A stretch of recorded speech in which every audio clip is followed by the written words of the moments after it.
Well, Josh Allen, I'm not going to say he locked up the MVP, but he's got to be the front runner by a wide margin, Jack. I mean, wide margin.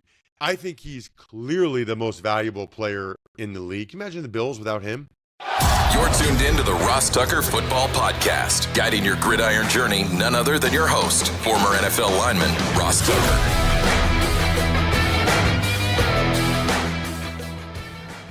Oh, yeah, it is. But it's not just any Ross Tucker Football Podcast. It is a Monster Monday that I am recording on a Sunday night from my Phoenix area hotel room because taking the red eye back to Philadelphia late tonight. I want to make sure you guys have this for your morning workouts, your morning commutes. So, programming note, we're about midway through the third quarter, and the Packers are putting it on the Seahawks. So, I'll tell you what I saw in the first half, which is the Packers whooping that you-know-what. But if some other stuff happens, of course, we can clean it up on Tuesday's Power Rankings Tuesday. New week means new winners. Please spread the word via social media. So easy to do. You can just rate and review the show or reply or comment on any post on any platform at Ross Tucker Pod, and you'll be the winner. I sent about half of the winners signed press passes out last weekend. Hopefully I can get to some more this upcoming week, although I do have 2 games that I'll be doing. Sponsor confirmation email winner, so we can take advantage of any of our sponsors. Love those of you that make the YouTube comments, youtube.com/Ross Tucker NFL. Absolutely am obsessed with those of you that go ahead and rate and review the show. That means a lot to us. It is Big Show time, which is, of course, presented by Labatt Blue Light. Drink some Labatt Blue Lights with your friends. Live life to the power of we. Always enjoy responsibly. It's delicious beer. Labatt USA, Buffalo, New York. The Big Show. All right, Ross. So what are your overall themes from Week 15 across the NFL so far? One of them, Jack, since I had a late game, one of them was that the late games were much better than the early games, really other than mine, which was the Patriots and the Cardinals. But in particular, the 1 o'clock games, for a while there weren't really any one-score games or many one-score games. At least, the Saints came back to make that one competitive.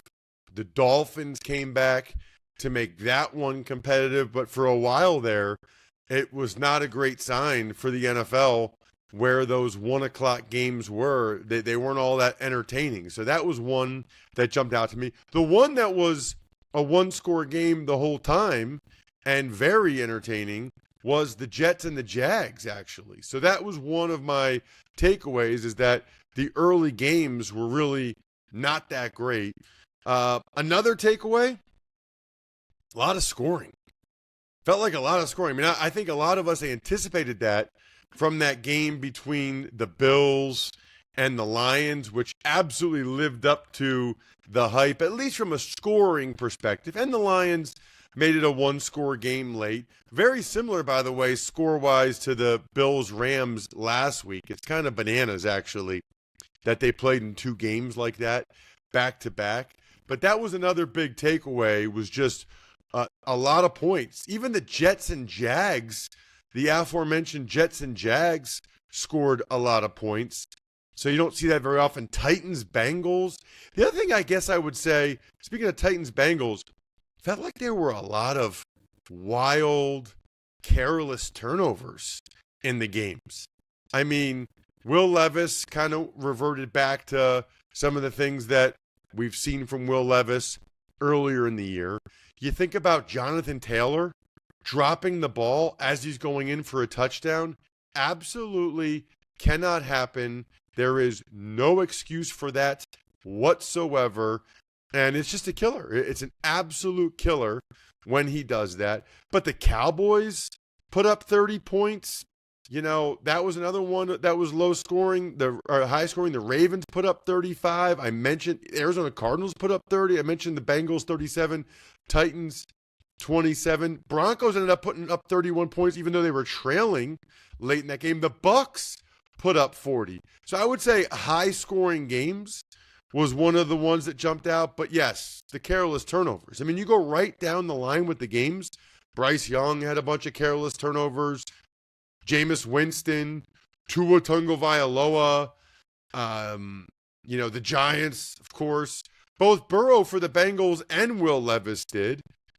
Not too bad. The Colts, I mentioned Jonathan Taylor, and then that throwback pass that Benito took back for a touchdown. Just some wild turnovers, swing turnovers that made a big, big difference in the games. That's probably the other one, and maybe the most interesting or unique of the things that jumped out to me, Jack. Anything else jump out to you from watching all the games? You were just watching Red Zone or whatever all day. Yeah, I mean, there was kind of, like you mentioned, the turnovers was one big thing that stood out. It felt like there was a lot of injuries. Like, Mahomes has the ankle. There's whatever's going on with TJ Watt. Josh Allen got an x-ray, but they said that was precautionary, so I don't know what really to think there. Good point. There's an ankle sprain for Watt and Mahomes. That didn't look great. That's a good point. Eagles felt like a bunch of their players, and these are like the best players in the league that were getting banged up. I think that's a pretty good point as well. Let's dive into the games. I love learning, and I love how many of you like to make the games more interesting by betting on them. Let's combine those two. Masterclass is a new class. It's called Bet Smart, Top Sports Betting Strategies, and it's buddies of mine that are involved. Joe Fortenbaugh from ESPN, Nick Costos from You Better You Bet for Odyssey. They're going to give you the techniques that you should at least be aware of if you are even considering betting at all and making the games more interesting. Masterclass always has great offers during the holidays, sometimes up to as much as 50% off. Head over to masterclass.com/Ross for the current offer. That's up to 50% off at masterclass.com/Ross. Masterclass.com/Ross. And remember, all sports betting involves risks, and you are responsible for complying with all sports betting laws in your jurisdiction. A lot of holiday parties going on. Hopefully everywhere you go, or certainly if you're hosting the party, they have Smirnoff, the world's #1 vodka and an official vodka partner of the NFL. Obviously, more opportunities this year to watch football and make delicious Smirnoff cocktails than ever before. We already had Thanksgiving and Black Friday. Now there's 2 games on Christmas. Then you got the Saturday games after that. This holiday season, when you're enjoying the game and your cocktails, please make sure to drink responsibly. Take a minute, make a plan, never drive impaired. Smirnoff, we do game days. Please drink responsibly. Smirnoff #21 vodka, distilled from grain, 40% alcohol by volume. The Smirnoff Company, New York, New York. Please do not share with anyone under legal drinking age. All right, we're going to start with the Carolina Panthers, who did not look as good as they were on offense, and the Cooper Rush-led Cowboys. Their thin playoff hopes are still alive with a 30-14 win. This was surprising. And, programming note, we will record College Draft early like we always do on Monday morning. But for those of you that are big fans of Even Money Podcast, and a lot of you are, it was an absolute bloodbath for me. I mean, bloodbath in a bad way in terms of the bets I made, what I thought would happen, and that's betting. And that also, by the way, is what I like about the NFL. I really thought Carolina, they were favored. I thought they had a great chance to win the game, but I thought at a minimum they would keep it close after the way they've been playing and with the Cowboys playing Monday night.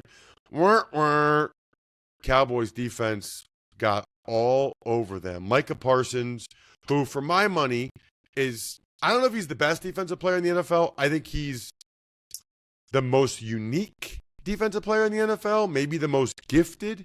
Just ridiculous change of direction. He was in the backfield all game. Odighizuwa was back there as well. Very, very disappointed by Bryce Young in this game. Very disappointed. He had been on a good trajectory, had been playing better and better, but 2 fumbles, 2 interceptions. They are very, very fortunate that they even got that long touchdown to Adam Thielen. Without that, the score would have been even worse. That was like the only big play that the Cowboys defense allowed, 80-some yards on a busted coverage. The other thing that jumped out, I give Mike McCarthy credit. You know, they've kind of figured out who their running back is with Rico Dowdell. Kudos to Rico for making the most of his opportunity. And Cooper Rush, I thought, did a good job. They did a really good job of getting the ball to CeeDee Lamb early, especially on that first drive. He had catches of 20, 28, 14 on the first drive. That's a nice job right there by Mike McCarthy to get your best player involved like that. Kansas City, they get the win over Cleveland, but the big thing was something we mentioned earlier. Mahomes, he leaves early in his week 2 week with an ankle injury. That is obviously something that we will be watching extremely closely moving forward. You know, it did not look good. I mean, it's unbelievable. The guy, if he doesn't miss any time, the guy is like Gumby.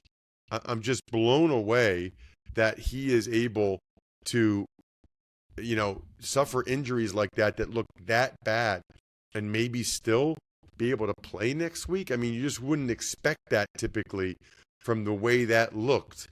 You know, it's funny because the Chiefs aren't like that overwhelming on offense. They banged it out with Kareem Hunt and Pacheco.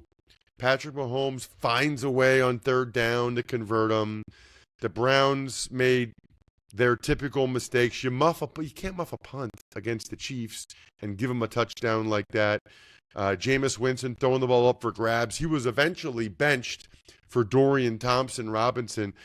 I'll tell you this much. We've been talking about how the Chiefs' defense hadn't been as good, and John Daigle on the Fantasy Feast talked about the lack of pressure they've been getting. They got pressure in this game. Holy cow. It felt like Karlaftis, Tranquil, Chris Johnson, they were in the backfield almost right away. Not a good look for the Browns O-line. Miami, their playoff hopes plummet with a 2012 loss to the Houston Texans, who secure their place with an AFC South divisional bid. Right. They win their game. The Colts lose theirs. It's over. You know, the Dolphins can't win. Well, first of all, to not have Teron Armstead and Kendall Lamb, their two starting tackles, that was tough. That's a bad matchup against Danielle Hunter and Will Anderson, to not have your tackles like that for the Dolphins. And I think that partially led to the turnovers by Tua. But how about Derek Stingley? I mean, that was so impressive to get those 2 interceptions in the fourth quarter. That is why you take a corner with the number 3 overall pick, or whenever it is that they got him. That is why you do things like that. Super impressive. Maybe the biggest play of the game, though, if it wasn't the interceptions by Stingley, it was the fake punt to Agumbawale, because the Texans didn't really do much offensively. I mean, kudos to the Dolphins defense. The Dolphins defense came to play. That was actually probably their best game in a while on the road. They stuffed Mixon, but Stroud did enough with the 2 touchdowns, and the turnovers by Tua were killer.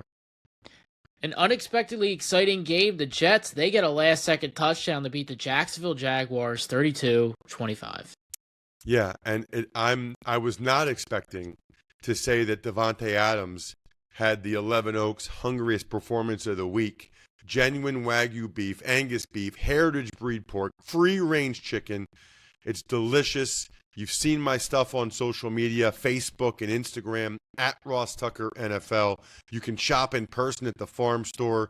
Huge curated selection of kitchen and pantry items. Family-owned business, which we love. 11oaksfarms.com. 11oaksfarms.com.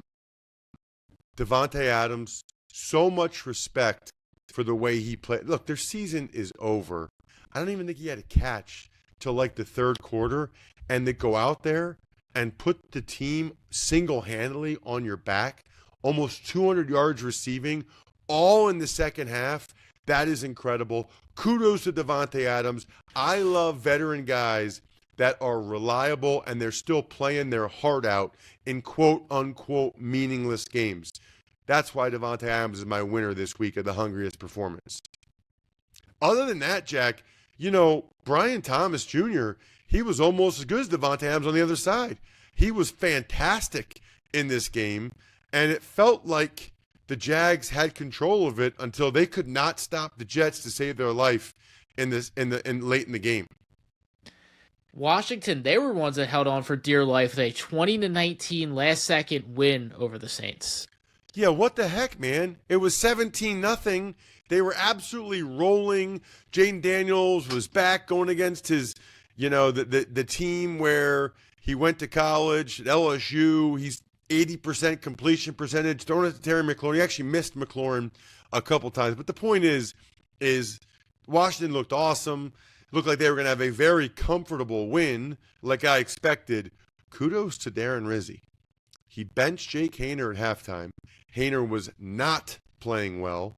And then the next thing you know, Spencer Rattler comes out. I think they scored on like every possession maybe in the second half. Rattler was awesome.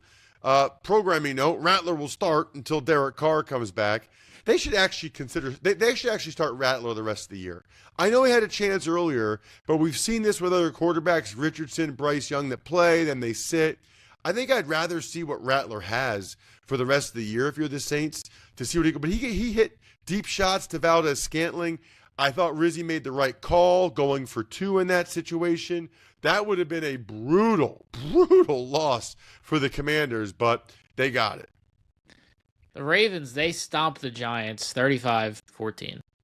Without even scoring on their first 2 drives. I mean, the first 2 drives were not good for the Ravens, and you thought, uh-oh, what's going on here? It didn't matter. I mean, Lamar Jackson was almost flawless in the game. Rashad Bateman had a couple touchdowns. That's kind of surprising, right? We haven't seen him do something like that. They didn't even need to use Derrick Henry that much. Meanwhile, I'm watching the Giants. I'm watching the game, and Tim Boyle's out there for the Giants. I didn't even know Tim Boyle was on the Giants. Like, what is happening? I'm watching an NFL game. I thought Tim Boyle was still with the Dolphins. Like, what is going on that the Giants quarterback in a game is Tim Boyle? Unbelievable. Absolutely unbelievable that that's who they have playing for them at this point of the season. Ravens had a bunch of penalties. Who cares? They won anyway by a lot. Lamar was awesome. Next up, Cincinnati, they beat the Titans despite some costly mistakes that we mentioned earlier, 37-27.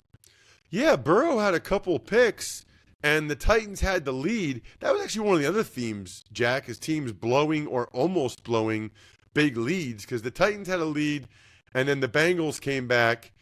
Levis got benched. I'll be very curious to see if they put Levis back in there for the next game for the Titans, or if they just ride out with Mason Rudolph. You have to think at this point now that they've probably made the decision that they're going to be in the quarterback market and that Levis isn't the guy, which is huge because, you either have the guy or you don't. I think the Titans realized they don't, even though he played pretty well in that game I did earlier. The Bengals, they even fumbled a touchdown away, battle on the fumble return, kicked it out of the back of the end zone. It's another touchdown the Bengals could have. Score could have been actually even worse. A game you might know a thing or two about, the Cardinals, they got a much-needed win at home, 30-17.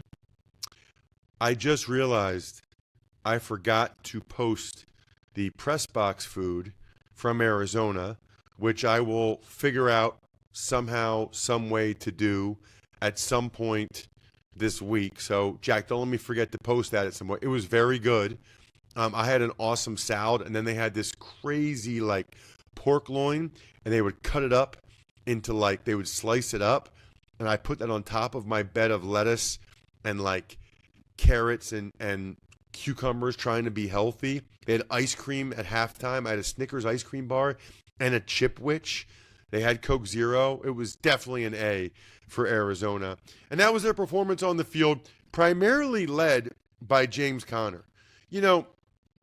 I kind of agree with Greg Cosell that we kind of know who Kyler Murray is. There's going to be kind of ups and downs. He's better when he gets outside of the pocket.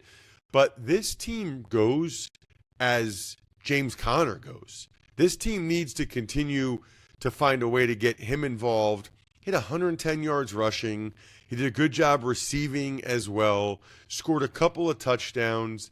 I was very impressed by James Conner. Meanwhile, for the Patriots, they have 2 of the best young players in the NFL. First of all, Drake May, thoroughly impressed. Even the one interception, Jack, he was trying to have Booty sit down in the middle of the zone so he didn't run him into Buda Baker and get smashed. And Booty, I think, should have throttled down a little bit earlier, and then he drops the ball and throws it to a guy for the Cardinals. Thoroughly impressed by Drake May prepping for the game. Only came out more impressed. I think he missed one throw that I noticed to Booty over the middle of the field. That's it. Had a good rushing touchdown, had a bomb to Kendrick Bourne, had a slick, like, shovel pass touchdown, Farvian, if you will. Just thoroughly impressed by. And Christian Gonzalez, holy crap, Jack, I don't know how much you got to watch. Christian Gonzalez put Marvin Harrison Jr. on absolute lockdown. I mean, whenever he was traveling with him, except for the first play, which was a shallow cross, and Gonzalez it was a man beater and got caught up in the wash. Other than that, Gonzalez, like Harrison Jr. couldn't get any separate. Well, he got separation on the one, and then Gonzalez ripped the ball up through. Super, super impressed by Christian Gonzalez. The Patriots just, their roster's horrific. I mean, it's one of the worst rosters in the NFL, if not the worst roster in the NFL. They need to get better at a lot of positions, but at least they have two foundational pieces. And for the Cardinals, it might be too late for the playoffs, but they're 7-7. I mean, that'd be an impressive year if they can get to 10 or even 9 wins off of winning 4 last year. I think Gannon and those guys have them going in the right direction. The Broncos came out of the second half just swinging in a 31-13 blowout of the Indianapolis Colts.